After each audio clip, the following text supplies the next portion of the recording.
Okay, I'm gonna do a screen recording. I have some dogs here, so they might start barking.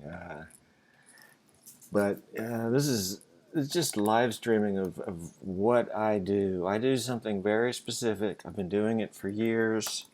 I'm a systems guy, so I'm on this website which I'm using. It's called DiMECASH, but it's just out in the cloud. And it's PHP, and so usually I have it on one side of the screen, and then on the other side of the screen I'm logged into the server itself, using VI and just typing right into the thing. So I wanted to create a little break here. I actually just type HTML right into the browser. So, uh, and so I'm trying to get that submit button. There we go. Okay, so now the submit button is here. And yeah, so that's good. So this is a bunch of hacks. This script right here, actually, if it's formatted correctly, and there's a couple, gotchas. Like I don't think this works right now. Yeah, see, that doesn't work, but that's okay. I'll fix that at some point. But I'm creating these very weak or light, you want to call them light hashes. They're 5 digits long.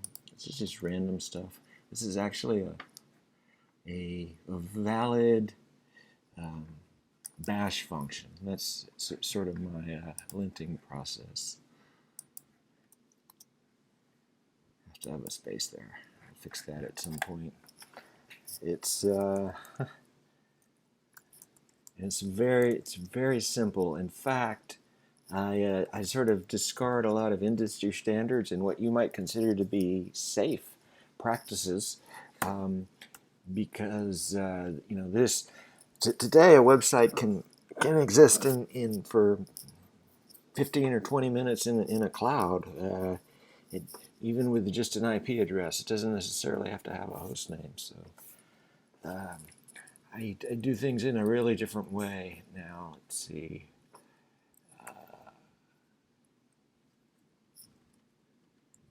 Looks like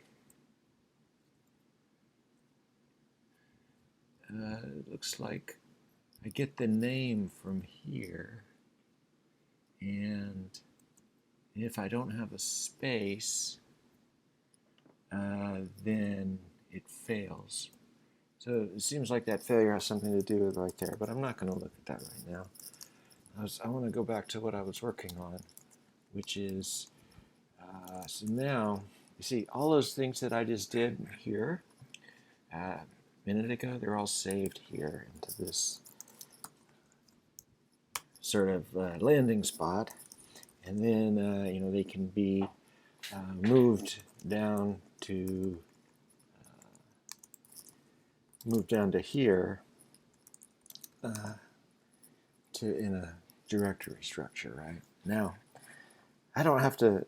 I quickly built that directory structure last time I was doing this a few hours ago, and the way that I use PHP is very lightweight, and so what I do is,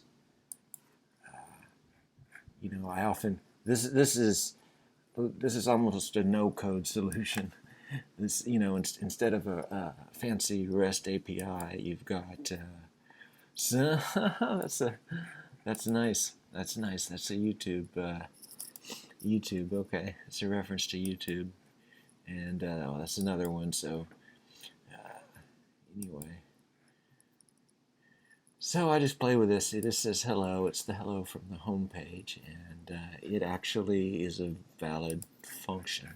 It should be so. Yeah, that should be somewhere around here. There it is. So if you then do this, see, hello is now. So now I can modify this right here. Right. So there's a connection between. There's a tight connection between. I have various commands here loaded into the shell system. That's color here. This one's sort of fun. It's called herstory. It's kind of a joke, and it pulls things from the shell and creates functions in a Lisp-like solution. That's sort of how I operate now here. So I can fiddle around with these things. And by the way, if anybody else were to come to the website and type something into that box on the home page, it will show up here, and I'll see it and begin sort of looking at it. Let's see. Oh, it was back here one, wasn't it? Okay. See, so there we are now. The question is, will any of these be valid? Now, so let's do this. Let's just remove all of them. Okay. And there we go. So they are removed. This refreshes every 10 seconds when you're in this particular directory, so it just automatically does it. Okay, so that one seems like it's good. So let's change it a little bit. Okay, so now we should have 2 of them. And I want to see if they are, see, it looks like they're formatted and created in a way that, so the numbers at the bottom are not correct for one of them. That's what it was before, but if you were to run one of these, that would go away. So I don't really care about taking it out right now.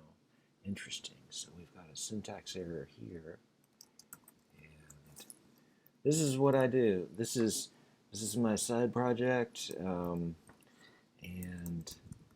I sit at the shell at this lowest level, and I create this pipeline, and I use things like I have another machine that let's see, I think here under this directory.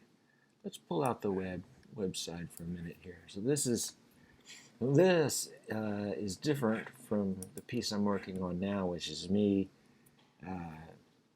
sending random text into a HTML form and processing it so that it can do different things on the back end in this very conspicuous way, right? Anybody can see any of this. These things are, I call them, I think I call them public anchors, and these are references to the blockchain, Dogecoin blockchain. So these are the blocks, and let's see if this works. Yeah, that's going to take you out to chain.so, where you will see a readable block.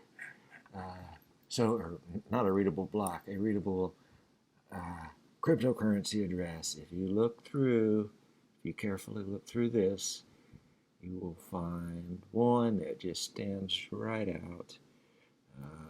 Hopefully there weren't 100 transactions.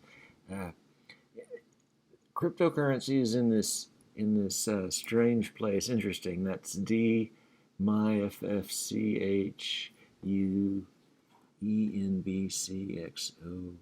So there's no numbers in any of this. This is not me. This is I guess this is random, right? Because it looks like it's for, let's see. Let's take a look. This is interesting. This is what I do. I just sort of poke around. So this address has received 671 Dogecoin, which is about $3, I think. And so I don't know if it sent anything yet. That I don't see. I only see it receiving. Interesting. That's not me though. So if you see this. This is also to me suspicious. So some of these are created. In Dogecoin, the little dog talks funny. So when I see something, everything starts with a D. So when I see D7 has, you know, PP. So this part could be sort of a vanity address, and this could be valid. Yeah, 3,000 transactions received. So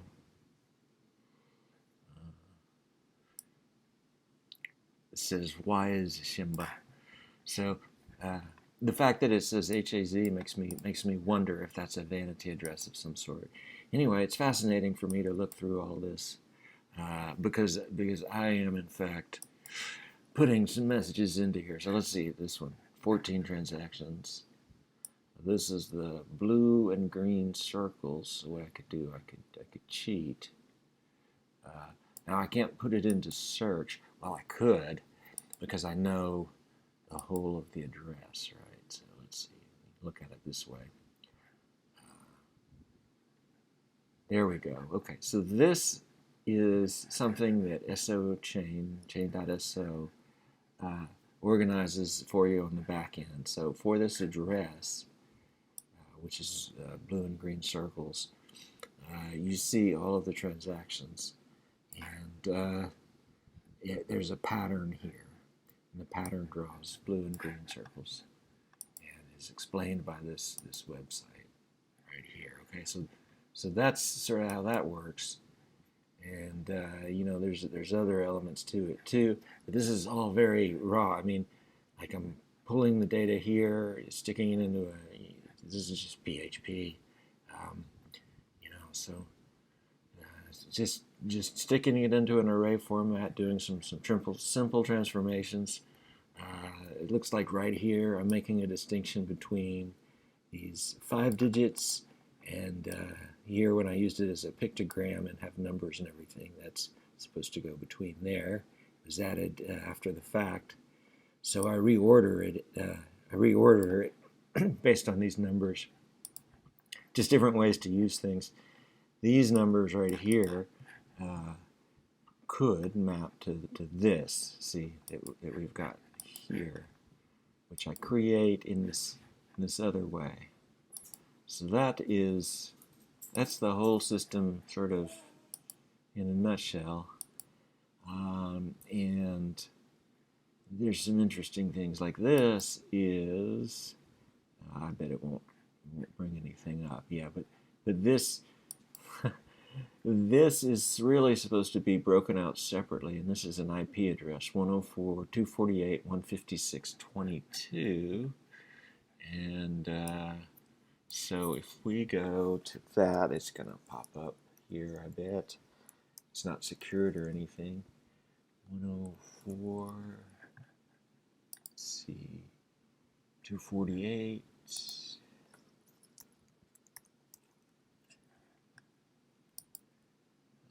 156.22.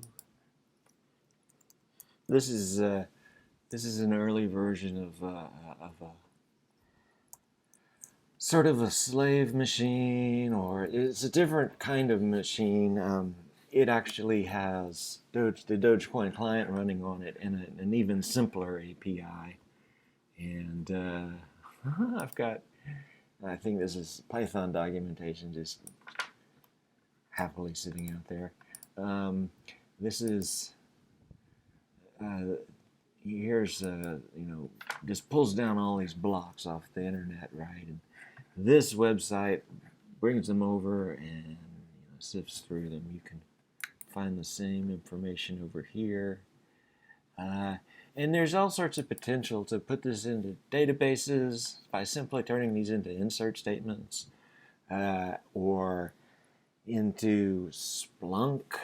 You know, that might be fun because I know there's a lot of big fans of Splunk, and then you can search your heart out for whatever. How do I search here?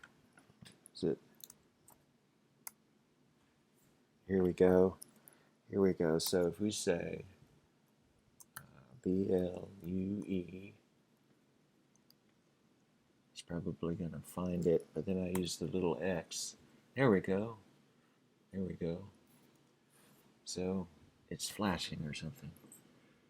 These are the records, right? And these are in their natural state. This because this captures the whole of the block. So you see just, and this is a very small snippet of what's happening on the blockchain. Oh, see, there's that D7 has PPT, and so that's, I remember seeing that before. It's up here too. D7 has PPT. It's interesting. This is these are relatively small transactions, so that could be some sort of test.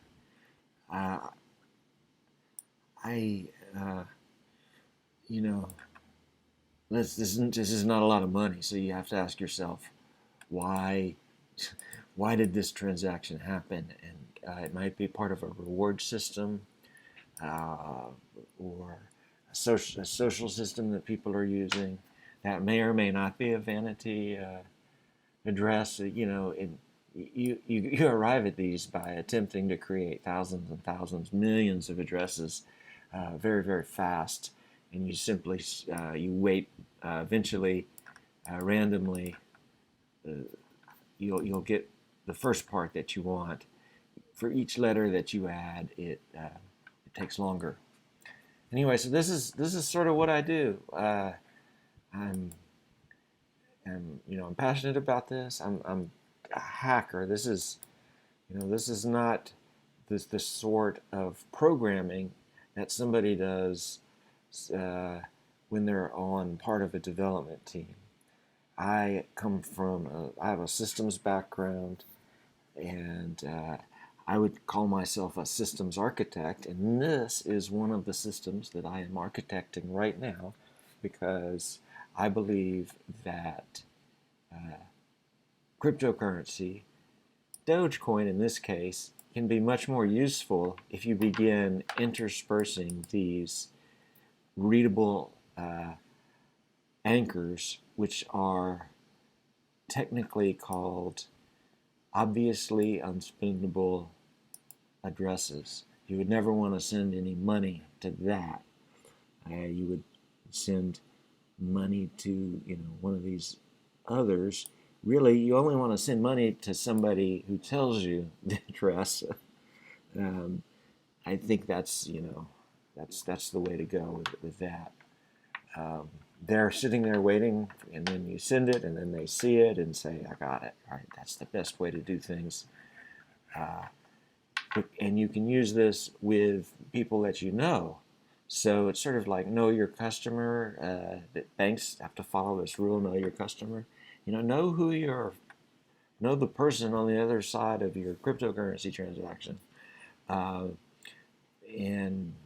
it's a whole new world of possibilities that you're opening up here. Thank you.